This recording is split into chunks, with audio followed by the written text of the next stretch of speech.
अस्सलाम वालेकुम स्टूडेंट्स। वालेकुम सलाम।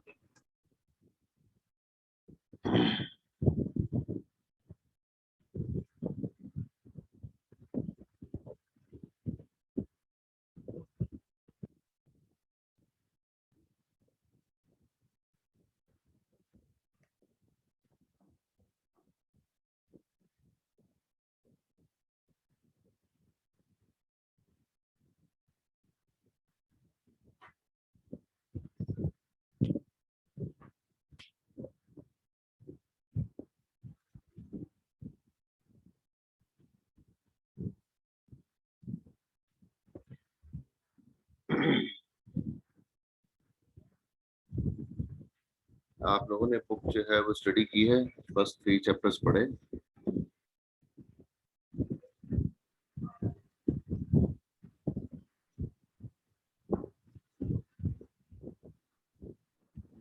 Thoroughly an overview.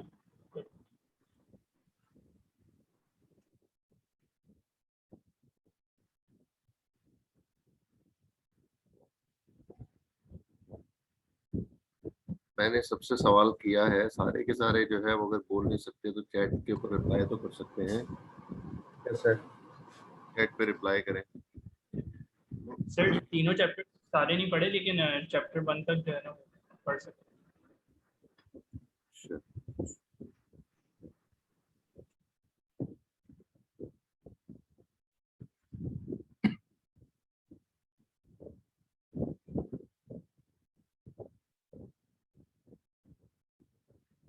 Hamid, Abid,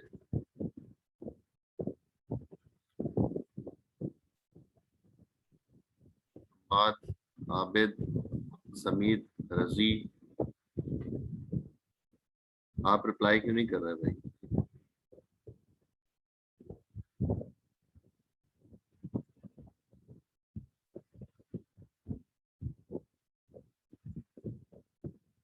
Mohammad Saud,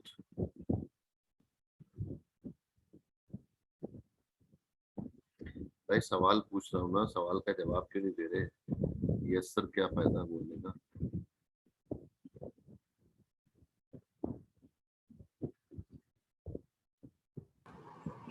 वालेकुम सर। वालेकुम अस्सलाम। सर जो आपने बोला था सर, सर फर्स्ट और सेकंड से मैंने पढ़ा सर, थर्ड में थोड़ी सी प्रॉब्लम आ रही थी तो वो भी पढ़ा है मैंने, लेकिन सर थोड़ी सी अभी कंफ्यूजन है मेरे कुछ जगहों पे। 3 दिन तो थे, 3 दिन में 3 चैप्टर पढ़ने थे। सर ये एरर डिटेक्शन कोड्स और ये इसमें थोड़ा मसला है। एरर डिटेक्शन कोड जो है वो आपकी फ्लॉइड की बुक में होना तो चाहिए। ये तो वो लास्ट जो हमारा, मेरा ख्याल है जो कॉम्बिनेशन सर्किट वाला चैप्टर है उसके आखिर में होगा ये टॉपिक।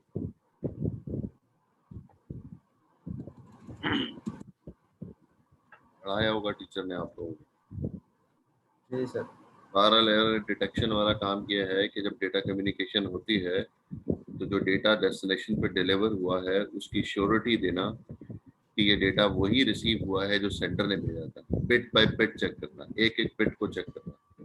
अगर 100 बिट का डेटा सेंड किया है तो 100 बिट जो रिसीव हुई है उसकी क्वांटिटी भी सेम होनी चाहिए, और फिर उसके बाद जो है जो बिट 1 गई है वो 1 ही हो, जो 0 बिट गई है वो 0 ही हो। इसको श्योर करना, इसको कंफर्म करना। Thank you. ये जो है डिटेक्शन है। सेंडिंग डिटेक्शन जो है वो रिसीविंग साइड पर होगा, जनरेशन जो है वो सेंडिंग साइड पर होगा। तो जो डेटा है, डेटा के साथ कुछ ओवरहेड्स डाल के सेंड किया जाता है, वो डेटा के अलावा बिट्स होती हैं। अगर डेटा सर जो है, ऐसा भी तो मिसाल के तौर पे डेटा अगर 10 बाइट का है तो 1 बाइट उसके अंदर ऐसी बिट्स डाली जाती हैं जिसके बेसिस पर रिसीवर ये अंडरस्टैंड करेगा कि डेटा सही आया है कि गलत आया है। तो 11 बाइट का डेटा सेंड किया जाएगा। डेटा कितना है? 10 बाइट का। 10 बाइट एक बाइट उसमें जो है वो ओवरहेड डाला जाता है। तो टोटल जो है 11 बाइट जो है वो सेंड होंगी और रिसीवर के पास 11 बाइट्स रिसीव होंगी। वो जो 11 बाइट है उसके बेसिस पे जो एल्गोरिथम चल रहा होगा, डिटेक्शन वाला, उसके बेसिस पे वो सर्च करेगा कि इस पूरा डेटा के अंदर जो बिट बाय बिट जो पोजीशन है, 1 भेजा था तो 1 ही होगा, 0 भेजा था तो 0 ही होगा, ये चेंज नहीं हो जाए। कोई एक बिट भी अगर चेंज हो गई तो उस डेटा में एरर आ गया और वो डिटेक्ट करके बता देगा कि इसमें एरर है। कहाँ पर एरर है वो फिर टाइप पे डिपेंड करता है। फिर एल्गोरिथम इतना एडवांस होता है जिसको हम हैमिंग कोड एल्गोरिथम भी कहते हैं, उतनी डिटेल में हमें नहीं जाना इसमें, हमें तो हार्डवेयर वाइज जो है वो चेक करना है। तो बस सर बहरहाल जो ऐसा है वो डिटेक्ट हो जाए और सही आ जाए, ये दो चीजें बता दें, सही है या गलत है ये बता दें। जी सर ऐसा होता है कि सर ऐसा भी होता है ना कि जब रिसीवर और सेंडर जो है आपस में जब कोऑर्डिनेट कर रहे होते हैं डेटा वाइज, तो ऐसा भी तो होता है कि बीच में डेटा वेस्ट हो जाए या कनेक्शन लॉस हो जाए, तो फिर भी एरर डिटेक्शन इंडिकेट करेगा कि डेटा लॉस हो गया है या वहाँ तक पहुँचा नहीं है रिसीवर के पास। सेंडर को मतलब पता चल जाएगा कि नहीं नहीं, ये उसका पार्ट नहीं है ना, जो जो हार्डवेयर आप देख रहे हैं तो ये वो टॉपिक है ही नहीं। सही सर। जी, फिर उसमें तो बहुत डिटेल मौजूद है।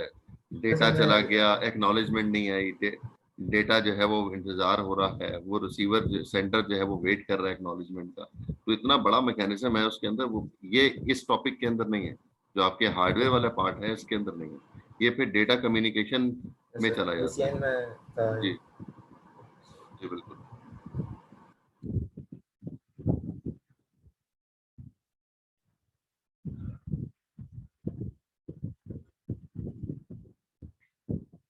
अच्छा देखिए जी, मैंने पिछली बार भी मंडे का जो क्लास ली थी उसमें मैंने बताया था कि बेसिक चीजें मैं डिस्कस नहीं करूंगा। डीएलडी जो है वो पूरे 4 महीने का कोर्स था, अगर उसको मैं डिस्कस करने लग गया तो मेरा कंप्यूटर आर्किटेक्चर वाला टॉपिक जो है ये कवर नहीं हो पाएगा, और ये आप ही का नुकसान होगा क्योंकि मैं जब वो चीज़ें नहीं डिस्कस करूंगा तो आप किसी को अगर मल्टीप्लेक्सर का आइडिया नहीं है और मैं वहाँ पे कह रहा हूँ कि यहाँ मल्टीप्लेक्सर ये इस तरह से जो है लगा हुआ है, तो अब अगर किसी को मल्टीप्लेक्सर का आइडिया नहीं होगा तो वो कैसे जो है वो उस सर्किट को अंडरस्टैंड कर पाएगा और उन चीज़ों को जो है समझ पाएगा। तो वो उसके ऊपर से गुजर रही होंगी चीज़ें, तो इसलिए प्री रिक्विजिट चीज़ें पहले क्लियर करनी होंगी आपको, और फिर जो है वो ये आर्किटेक्चर आपको समझ में आना शुरू होगा, उसके बगैर मुमकिन नहीं होगा।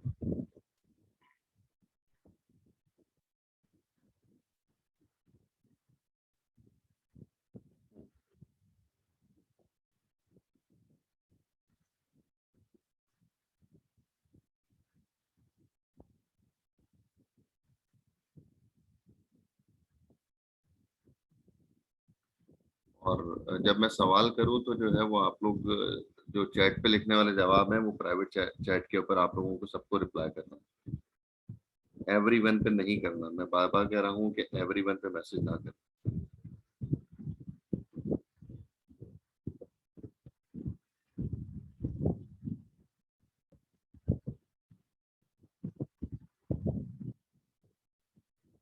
जब आप एवरीवन पे मैसेज करते हैं तो फिर आपस में बहस शुरू हो जाती है, फिर तवज्जो आप लोगों की उधर से हटके वो मैसेज पे जाएगी, फिर एक दूसरे को मैसेज करेंगे आप लोग। तो इसलिए जो भी बात होगी सारे के सारे मेरे से बात कर रहे होंगे, आपस में बात नहीं करेंगे। आपके पास व्हाट्सएप है, दूसरे तरीके कार हैं, आप करना चाहते हैं वो उधर आपस में डिस्कशन कर सकते हैं।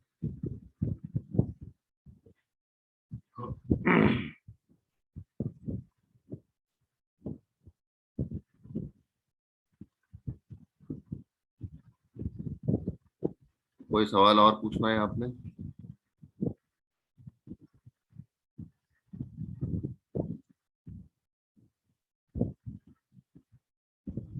किसी का कोई सवाल है? सर मैं ये कह रहा था कि वीक के एंड तक तीनों चैप्टर्स जो है ना वो कंप्लीट कर लेंगे इंशाल्लाह, तो कोई इशू तो नहीं होगा ना नेक्स्ट? नेक्स्ट अभी मैं जो पढ़ा रहा हूँ देखें इसके अंदर कितना इशू होता है, ये आपकी बेसिक कॉन्सेप्ट पे डिपेंड करता है कि आपने जो बेसिक कॉन्सेप्ट्स हैं वो कितने ग्रिप किए हुए हैं। पिछले हफ्ते तक मंडे तक तो नहीं थे कॉन्सेप्ट आप लोगों के, अब आप जितने ग्रिप करते रहेंगे उतनी चीजें आपको जो है वो अंडरस्टैंड होती रहेंगी।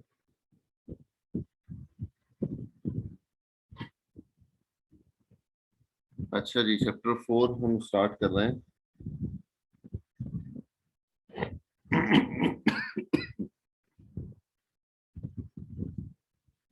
Computer architecture deal with the functional behavior of our computer systems as viewed by a programmer, like the size of a data type 32-bit to an integer. हम कहते हैं कि हमें जो है वो हार्डवेयर से हमारा ताल्लुक है। हम जो है वो इसके हार्डवेयर को डिस्कस करेंगे, इसका हार्डवेयर जो है वो किस तरह से कनेक्टेड है और इस हार्डवेयर से बात कैसे की जाए। तो इस हार्डवेयर से बात करने के लिए जो है हमारे पास जो है वो प्रोग्रामिंग लैंग्वेज होती है। तो जिस तरह से हम ये कहते हैं कि हम क्योंकि पाकिस्तान में रहते हैं तो सबसे आसान तरीकाकार ये है कि हम उर्दू में बात करें आपस में, ताकि बात को जो है बहुत आसानी से हम एक दूसरे की समझ सकें। फिर उसके बाद जो है वो अगर मदर लैंग्वेज आपकी कॉमन है, आपकी और मेरी, तो उसमें भी बात की जा सकती है, उसमें ज़्यादा मज़ा आता है। फिर उसके बाद जो है वो अदर लैंग्वेजेस आती हैं जिसमें आपको आप कोई लैंग्वेज सीखना चाहते हैं, उसके साथ आप कम्युनिकेशन करना चाहते हैं, वो अरबी हो, इंग्लिश हो, चाइनीज़ हो, डजंट मैटर, तो उसमें आप डिस्कशन कर सकते हैं। लेकिन मुश्किल होगी, थोड़ी सी मुश्किल होगी क्योंकि आपकी नेटिव लैंग्वेज नहीं है।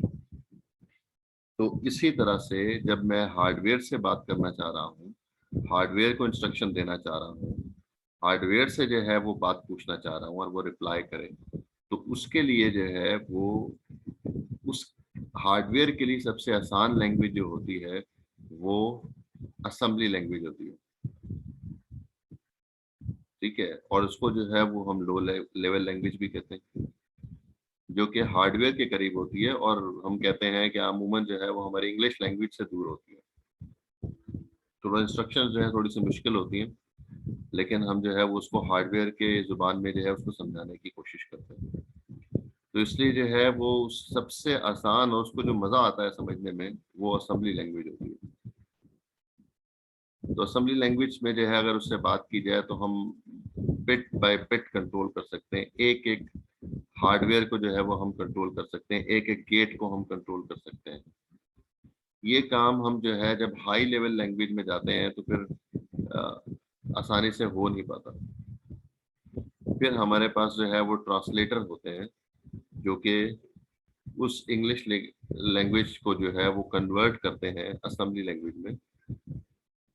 उसको जो भी आप नाम दे रहे हो, कंपाइलर कह रहे हो, जो भी कुछ आप कह रहे हो, इंटरप्रेटर आप कहते हैं, जो भी कुछ कहते हैं, तो वो उस लैंग्वेज में कन्वर्ट करता है। कन्वर्ट करने के बाद फिर उससे बात करता है, तो उसको समझ में जो है वो असेंबली लैंग्वेज ही आती है, हार्डवेयर की जो लैंग्वेज है वो ही समझ में आती है। तो इसलिए हमने पिछली क्लास में भी डिस्कस किया था कि जब हम जो है वो हार्डवेयर को डिस्कस करेंगे तो साथ साथ जो है उसकी असेंबली को भी डिस्कस करेंगे। इसीलिए कहा था कि अगर 386 का प्रोसेसर है, 486 का प्रोसेसर है, पेंटियम है, सेलेरॉन है, जो भी है, उसकी हर एक की असेंबली अपनी होगी, हर एक की अपनी अपनी असेंबली होगी, क्योंकि उसमें जो रजिस्टर लगे हुए हैं वो कितने बिट के, आपका प्रोसेसर कितने बिट का है, डेटा बस जो है वो कितने बिट की है, इन सारी चीज़ों को अंडरस्टैंड करना होगा। रजिस्टर कौन कौन से मौजूद हैं तो उस पर डिपेंड करता है। अगर आप कहें कि जो है वो एक आपने असेंबली लैंग्वेज जो है वो समझ ली है तो हर यही असेंबली लैंग्वेज जो है वो सब जगह पर रन कर रही होगी, ऐसा नहीं है। कुछ जगहों पर जो है वो रजिस्टर मौजूद ही नहीं होंगे जो रजिस्टर आपने जो है वो दूसरी किसी लैंग्वेज में समझे होंगे। तो इसलिए जो है वो थोड़ा सा हमें जो है वो असेंबली हर एक की सेपरेट डिफरेंट असेंबली होती है। Computer organization deal with the structural relationships that are not visible to the programmer, like clock frequency or the size of the physical memory. इससे कोई इतना आपको ताल्लुक होता नहीं है कि उसकी स्पीड क्या है, कितनी स्पीड से वो काम कर रहा है। आपको जो है वो एक प्रोग्राम आपने टाइप करना है और उसको जो है वो हार्डवेयर के हैंड ओवर करते हैं। There is a concept of level in computer. एक minute Abdullah. There is a concept of level in computer architecture. The basic idea is that there are many levels at which a computer can be considered. From the highest level where the user is running program to the lowest level consisting of transistors and wires. Transistors की क्यों बात कर रहा है? मैंने कहा था ना कि जो है वो बेसिक जो आपका एक एंड गेट भी है वो भी जो है वो ट्रांजिस्टर्स पे बेस करता है. तो अगर आप कहते हैं कि जो है वो एक इन्वर्टर का इंटरनल स्ट्रक्चर देखें तो उसके जो इन्वर्टर है उसके अंदर 4 ट्रांजिस्टर्स लगे हुए हैं. इसी तरह से एंड गेट के अंदर कुछ ट्रांजिस्टर्स लगे होंगे, 5-6 ट्रांजिस्टर्स लगे होंगे. तो उन्हीं से जो है वो परफॉर्म कर रहा होता है. क्योंकि अगर उसकी बेस में जाए, बहुत तफसील में हम नहीं जाएंगे, तो ट्रांजिस्टर्स को अगर हम देखें तो 2 एप्लीकेशन हमने पढ़ी थी, एज एन एम्पलीफायर और एज आ स्विच. ये 2 एप्लीकेशन हमने जो है ट्रांजिस्टर की देखी थी बेसिक इलेक्ट्रॉनिक्स में.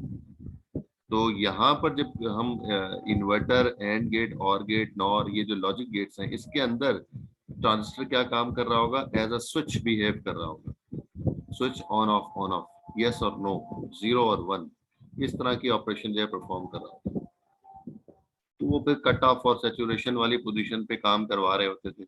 हम उसके ग्राफ के अंदर ये काम कर रहे होते थे कि कट ऑफ पोजीशन उसकी किस वोल्टेज पर है और सैचुरेशन पोजीशन किस वोल्टेज पर है, तो फिर उसके मुताबिक हम उसको काम करवा रहे होते हैं.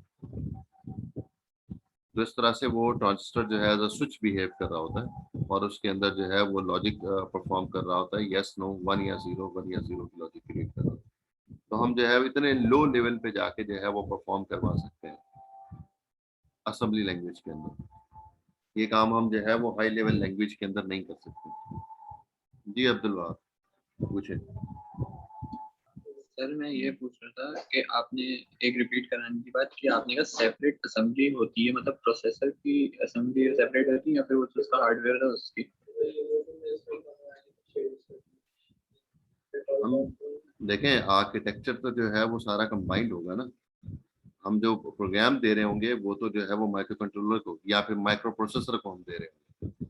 देखिए माइक्रो कंट्रोलर सिंगल टास्क के लिए होता है, माइक्रो प्रोसेसर मल्टी टास्क के लिए होता है. मल्टीपल टास्क हमें परफॉर्म करवाने में तो माइक्रो प्रोसेसर यूज होता है. तो हम जो है उसके अंदर ही जो है वो प्रोग्राम को रखेंगे. हम जो है मेमोरी में प्रोग्राम रखा हुआ होगा, उसको प्रोसेस करवाते रहेंगे, एक एक इंस्ट्रक्शन आती रहेगी माइक्रो प्रोसेसर के पास और माइक्रो प्रोसेसर उसको परफॉर्म करके दे रहा होगा.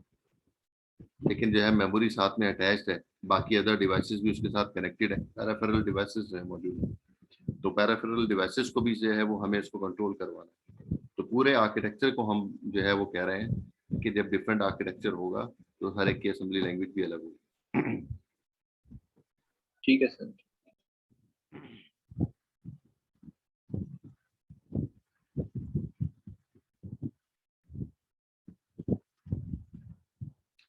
जो चैप्टर का नेम है वो register, transfer and micro operation. उसमें मुझे जो टॉपिक डिस्कस करने हैं, रजिस्टर ट्रांसफर लैंग्वेज क्या है, रजिस्टर ट्रांसफर किस तरह से होंगे, बस और मेमोरी ट्रांसफर किस तरह से होगी, बस पे और मेमोरी पे ट्रांसफर किस तरह से होगा.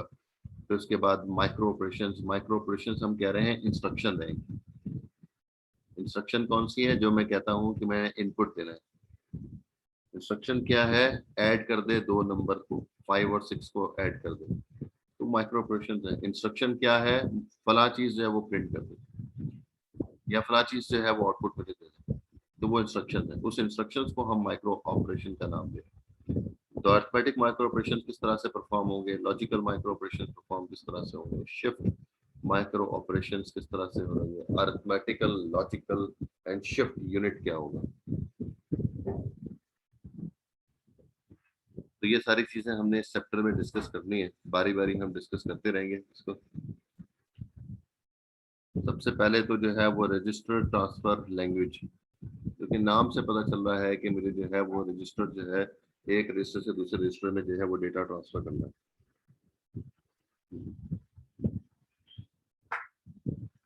रजिस्टर जो है वो बहुत सारे प्रोसेसर के अंदर मौजूद होते हैं, और रजिस्टर हमने कहा था कि टेम्परेरी स्टोरेज डिवाइस है।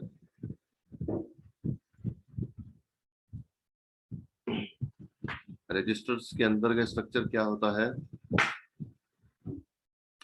चैट पे लिख दें भाई जल्दी से। रजिस्टर के अंदर क्या लगे होते हैं, ट्रांजिस्टर नाम ना ले कोई। ट्रांजिस्टर जो है वो तो उनको पकड़ के तो हमने जो है वो लॉजिक गेट्स बना दिए। रजिस्टर के अंदर क्या मौजूद होता है,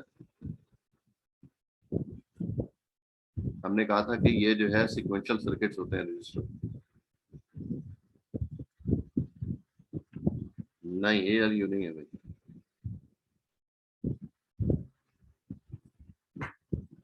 फ्लिप फ्लॉप्स होते हैं जी, बिल्कुल बिल्कुल सही है। 4 बिट का रजिस्टर है, 4 फ्लिप फ्लॉप लगे होंगे। 8 बिट का रजिस्टर है, 8 फ्लिप फ्लॉप लगे होंगे। तो हमने कहा था ना कि बाई स्टेबल स्टोरेज डिवाइस होती है flip flop. By stable storage device मतलब जो है वो 2 बिट स्टोर कर सकती है, एक ए और एक ए बार। मतलब जो अगर ए पर 1 आया है तो ए बार पे 0 आएगा, अगर ए पर 0 आया है तो ए बार पे 1 आएगा। तो अगर हम ए को ले लें तो हम कहते हैं कि ए बी सी डी, तो ये 4 बिट का जो है वो रजिस्टर हो गया। तो 4 बिट जो है वो उसके पास स्टोर हो रही होंगी, और 4 बिट इसके पास अपोजिट बिट स्टोर हो रही होंगी। तो हम जो है सिर्फ और सिर्फ ए या बी या सी या डी को अगर कंसीडर करें तो 4 बिट रजिस्टर होगा तो 4 फ्लिप फ्लॉप लगे होंगे, 8 बिट रजिस्टर होगा तो 8 फ्लिप फ्लॉप लगे होंगे।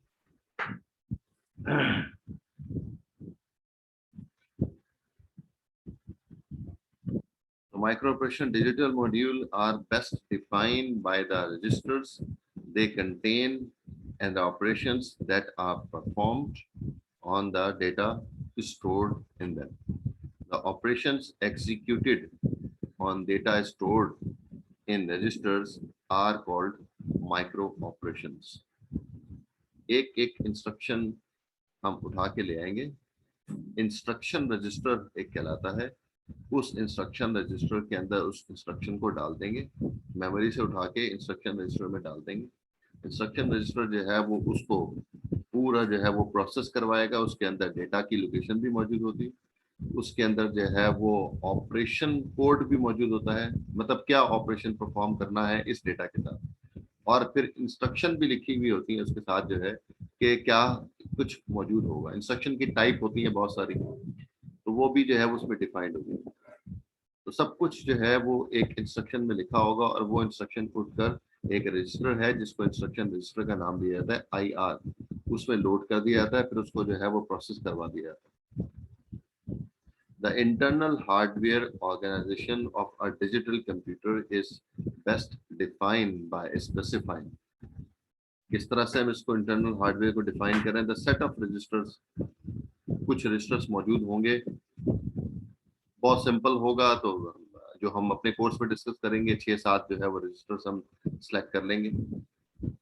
हमारे पास जो अभी रजिस्टर्स मौजूद होंगे, हमारे पास जो आर्किटेक्चर मौजूद है इस वक्त जो हमारे सिस्टम में लगा हुआ है बहुत कॉम्प्लेक्स है, बहुत सारे रजिस्टर्स लगे हुए हैं उसके अंदर। फिर एक टाइप का एक रजिस्टर नहीं होता, फिर 2-3 रजिस्टर्स होते हैं, वो तो साइज पे डिपेंड करता है कि कितना प्रोसेस करवाना है। The set of registers it contain and their functions. The sequence of micro operations performed on the binary information stored in the register. The control that initiate the sequence of micro operations. तो micro controller जो है या micro processor जो है उसके अंदर control unit होता है। वो कंट्रोल यूनिट इसको जो है वो बारी बारी इंस्ट्रक्शंस को लोड करता रहता है इंस्ट्रक्शन रजिस्टर में, वो परफॉर्म होती रहती है इंस्ट्रक्शन, और नई इंस्ट्रक्शन जो है वो IR में आती रहेगी और वो परफॉर्म होती रहेगी। तो कंट्रोल यूनिट जो है उसी की जिम्मेदारी है कि कौन सा ऑपरेशन परफॉर्म करना है, किस मॉड्यूल को या किस हार्डवेयर को इनेबल करना है। जिस तरह से हमने कल मंडे की क्लास में डिस्कस किया था कि अगर मेरे पास एडर है, सबट्रैक्टर है, मल्टीप्लाई है, डिवाइड है, और मैंने जो है वो मल्टीप्लेक्सर को लगा दिया उसके साथ कि एडर को इनेबल करना है, सबट्रैक्टर को इनेबल करना है, मल्टीप्लाई को इनेबल करना है या डिवाइजर को इनेबल करना है, चारों में से किसी एक को अगर इनेबल करना है तो मक्स जो है वो उसको बता रहा होगा और वो कनेक्टेड होगा कंट्रोल यूनिट के साथ। तो कंट्रोल यूनिट उसको बताएगा कि एडर को इनेबल कर दो, बाकी सबको डिसेबल रखो। तो वो कंट्रोल यूनिट जो है वो उसको हार्डवेयर को, या उसको हम कह रहे हैं कि यहाँ पे मॉड्यूल जो है, इस मॉड्यूल को एक्टिवेट और डिसेबल करेगा।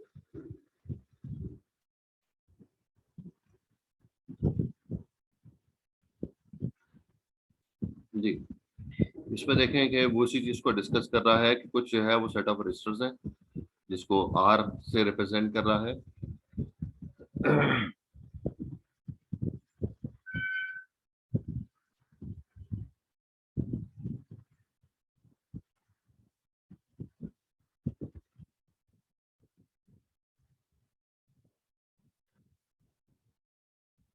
ये हमारे पास सेट ऑफ रजिस्टर्स है, कभी 4, कभी 10, कभी 16, कभी 100 रजिस्टर्स, डिपेंड करता है आर्किटेक्चर पे, कितना बड़ा आर्किटेक्चर है तो वो सेट ऑफ रजिस्टर्स होंगे। और ये जो है अरिथमेटिक एंड लॉजिकल यूनिट आ गया जो उसको कंट्रोल कर रहा होगा कौन से रजिस्टर से किधर से वैल्यू से है वो किधर जानी है। और फिर उसके बाद जो है हमारे पास जो है ये बस भी दिखा रहा है कि डेटा जो है वो रजिस्टर से उठ के किस तरह से एएलयू यूनिट में और एएलयू से फिर दोबारा जो है वो रजिस्टर में, क्योंकि रिजल्ट भी तो स्टोर करना है ना। हम कहते हैं a + b = c, तो जो रिजल्ट है वो किसी रजिस्टर में जाके स्टोर होगा ना। तो वापस जो है प्रोसेस करने के बाद किसी रजिस्टर में जाकर स्टोर करना है, तो वो बस से फिर दोबारा जो है वो रजिस्टर में ट्रांसफर हो जाएगा। तो उसी चीज को जिस तरह हम पीछे डिस्कस कर रहे थे उसी को जो है डायग्राम के थ्रू एक्सप्लेन कर रहा है। और ये कह रहा है कि जो है वो सिंगल क्लॉक पल्स में जो है वो प्रोसेस हो जाएगा। डेटा बस पे मौजूद है, जैसे ही एएलयू एक्टिव होगा तो वो रिजल्ट प्रोसेस करेगा और फिर उसके बाद जो है वो रिजल्ट रजिस्टर में ट्रांसफर कर दिया जाएगा। उसको जो है वो यहाँ पर ये शो कर रहा है कि रजिस्टर और रजिस्टर के दरमियान में ऑपरेशन परफॉर्म होगा। मीन के जो है वो a + b, एक a रजिस्टर है, एक b रजिस्टर है, a और b प्लस हुए और फिर उसके बाद c में जो है वो स्टोर हो गए। तो फिर जो है रजिस्टर और रजिस्टर के दरमियान में ऑपरेशन परफॉर्म हो रहा है और वो रिजल्ट जो है वो फिर दोबारा रजिस्टर में जाकर स्टोर हो रहा है टेम्परेरी तौर पर। फाइनली हम जो है जो रिजल्ट हमारे पास होता है वो हम जाकर मेमोरी में स्टोर करते हैं अगर हमें स्टोर करना होता है, अदरवाइज जो है वो टेम्परेरी स्टोरेज में ही जो है वो जाकर स्टोर हो रहा होता है। फंक्शन क्या क्या हो सकते हैं? फंक्शन जो है वो शिफ्ट, काउंट है, क्लियर है, लोड है, एडर है, सब्ट्रैक्टर है, स्वैप है, इस तरह की बहुत सारी इंस्ट्रक्शंस हम जो है वो परफॉर्म करवा सकते हैं। वो फंक्शन है जो काम हमें करवाना है वो उसके थ्रू, ऑपरेटर के थ्रू हम जो है वो करवा लेंगे। हमारा कंप्यूटर जनरल पर्पस आर्किटेक्चर जो है वो कहलाता है, स्पेशल पर्पस नहीं है। जनरल पर्पस का मतलब ये है कि सारे काम हम उससे करवा सकते हैं। तो जो काम सिंपल तरीके से नहीं होता उसके लिए फिर हम जो है वो प्रोग्राम लिखते हैं। प्रोग्राम लिखने का मकसद ये होता है ना कि हम इससे ये काम करवा सकें। तो बहुत सारे जो कॉम्प्लेक्स प्रोग्राम्स हैं, 100 लाइन का कोड जो है हम लिख रहे होते हैं, क्योंकि वो उससे जो है वो काम ये कर नहीं सकता। उसका मॉड्यूल, उसका हार्डवेयर उसके अंदर मौजूद नहीं है। जब उसका हार्डवेयर उसमें मौजूद नहीं है तो फिर हम प्रोग्राम जो है वो 100 लाइन का, 20 लाइन का, 25 लाइन का जो है वो हम प्रोग्राम लिखकर उसको दे देते हैं कि भाई अभी ये कर लो इससे, तो फिर वो हार्डवेयर वो परफॉर्म कर देता है। इसलिए हम उसको जनरल पर्पस आर्किटेक्चर भी कहते हैं। स्पेशल पर्पस आर्किटेक्चर जो है वो आपका क्या है? आपका राउटर, उसका काम जो है वो रूट डिफाइन करना है। उसका काम जो है वो वर्ड फाइल बनाना नहीं है। उसका काम जो है वो एक्सेल पे काम नहीं है राउटर का। ठीक है, राउटर से जो है वो हम यूट्यूब पे जो है वीडियो नहीं देख सकते राउटर पे। राउटर का काम जो है वो रूट डिफाइन करना है, जो डेटा पैकेट आया है उसको प्रॉपर डायरेक्शन में रूट डिफाइन करना।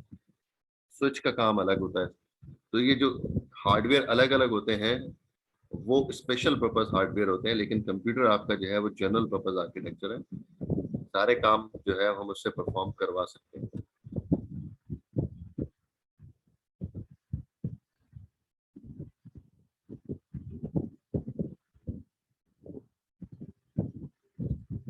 Sure.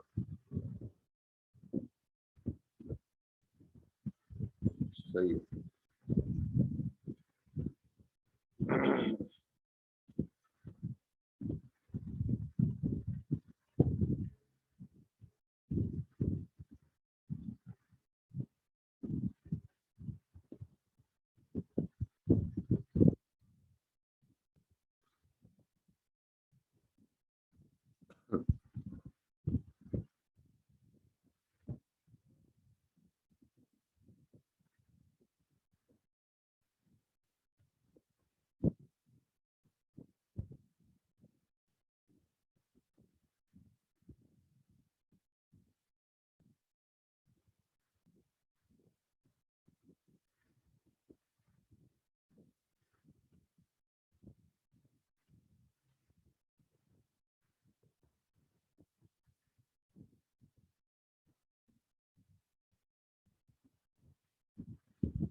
अच्छा जी, register transfer.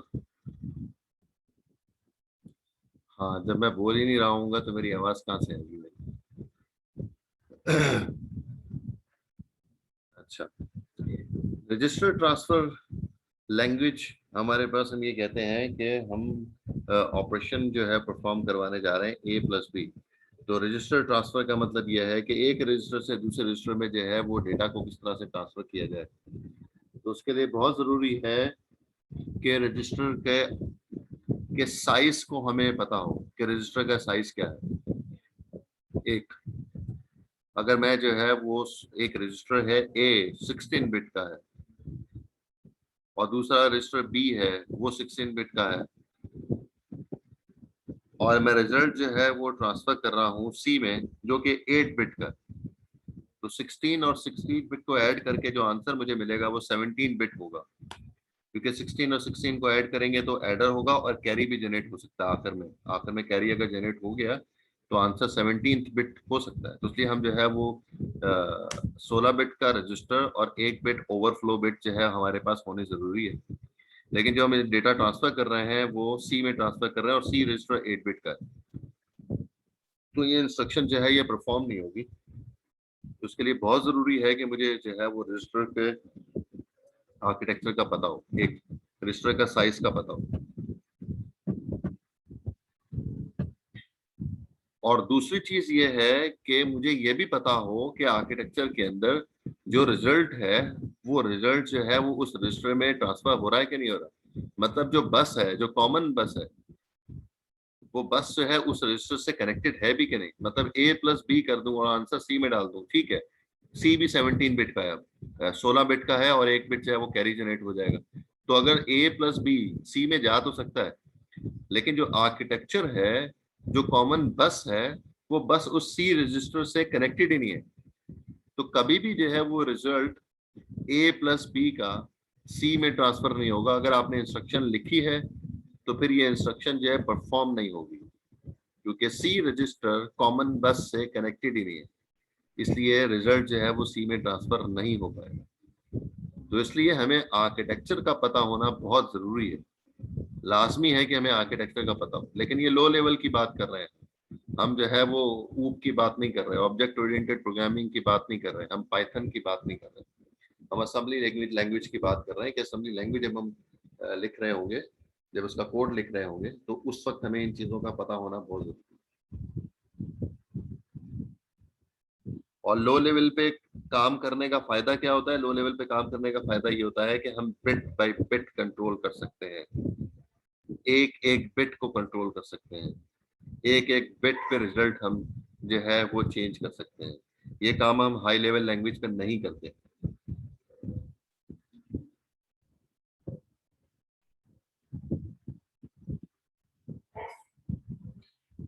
Ji, the organisation of a computer क्या कह रहा है? Set of registers and their functions. हमें जो है वो रजिस्टर कौन कौन से हैं, उसका साइज पता होना चाहिए और उनका काम क्या है वो भी मुझे पता होना चाहिए। क्योंकि जिस तरह से मैंने एक रजिस्टर का नाम दिया IR, उसका काम क्या है? Instruction register. जैसे नाम से पता चल रहा है कि उसके अंदर इंस्ट्रक्शंस आकर स्टोर होंगी। इसी तरह से कोई रजिस्टर होगा address register AR। Address register जो है उसका काम जो है वो मेमोरी की लोकेशन को इंडिकेट करना होता है। मैं कहता रहा हूँ कि A+B, A का डेटा लेना कहाँ से है वो AR बताएगा। AR इन्फॉर्म करेगा कि मेमोरी से कहाँ से डेटा को उठाना है। B जो है वो एक रजिस्टर है, B में डेटा कहाँ से उठाना है वो AR इन्फॉर्म करेगा। तो वो पहले जो है वो डेटा रजिस्टर में आता है, DR रजिस्टर कहलाता है। तो ये मैं मुख्तलिफ टाइप्स आपको बता रहा हूँ कि डेटा रजिस्टर क्या काम कर रहा होगा, एड्रेस रजिस्टर क्या काम कर रहा होगा, इंस्ट्रक्शन रजिस्टर क्या काम कर रहा होगा। फिर उसके बाद जो है वो रिजल्ट किस रजिस्टर में स्टोर होना है, वो AC एक्यूमुलेटर रजिस्टर होता है। मुख्तलिफ नाम होते हैं उसमें, जैसे यहाँ पर हम एक्यूमुलेटर रजिस्टर का नाम लेंगे AC। तो ये रजिस्टर जो है वो हर एक जो है वो उनकी अपनी अपनी जिम्मेदारियां हैं कि क्या क्या काम उन्होंने करना है, किस तरह से परफॉर्म होना है उसमें। तो ये सारी चीजों का पता होना मुझे जरूरी है। आहिस्ता आहिस्ता जैसे जैसे हम आगे चलते रहेंगे इन चीजों के बारे में पता होता रहेगा। तो माइक्रो ऑपरेशन सेट, तो इंस्ट्रक्शन जो है हम जब असेंबली लैंग्वेज में लिखेंगे तो एक एक इंस्ट्रक्शन जो है वो हम टाइप करते रहेंगे।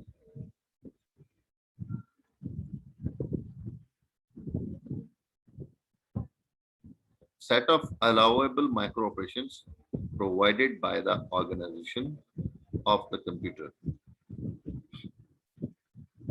Control signals that initiate the sequence of micro operations.